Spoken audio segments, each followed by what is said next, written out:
So you should know by now at this point in your journey that everything is energy, scientifically and spiritually, and that what we see in our physical reality exists in our consciousness, meaning what we see in our physical reality is a reflection of our consciousness, meaning all of these things are little characters in the play, in the orchestra, that actually exist in our head and within us. This is why, on a larger scale, the universe, the galaxies, all these different shapes, the shapes repeat in every area of life. The galaxies, the spirals, the webs, they look like the neurons in our brains, atoms, so on and so forth. All of these things are carbon copies of what exists inside us. We are literally made of stardust on an atomic level. Now, in our body, we have energy centers, chakras, explained it in the best way possible: crown, third eye, throat, heart, so on and so forth. Solar plexus, sacral, root chakra, the different energies, intuitive energy, so on and so forth. Understanding what these are and understanding that what's going on inside of you is what manifests in your physical reality. So there's no separation to this thing. That is the first fundamental understanding, that there's no separation to this thing. Your life might feel like a mess because inside you feel chaotic, right? Your life is at ease and flow because inside you are at ease and flow. And to change physical reality starts with changing what's on the inside. This is why I start with hypnosis and meditation and deep mind programming, the culmination of all of these things, so that you don't have to worry about mastering energy. You just worry about rewiring the brain, or I do that for you rather.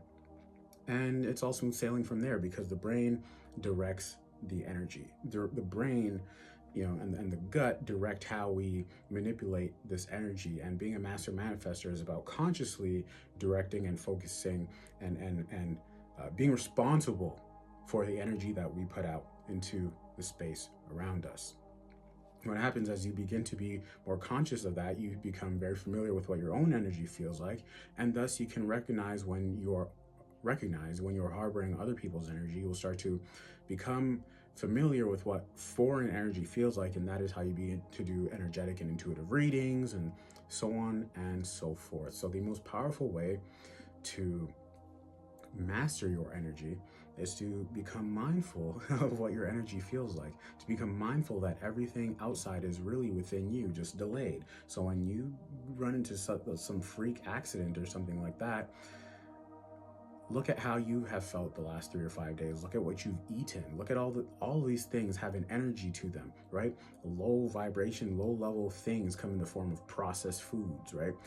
Why do you think all these fast food restaurants exist in the same place as these high percentage loan lenders, like the money marts and things, like all these things, right? Liquor stores, all these things exist in the same place because it's a low level energy thing. Like it's energy. It's energy. And you have to be, when you look at the universe from that frame of reference, you'd be like, oh, I understand now.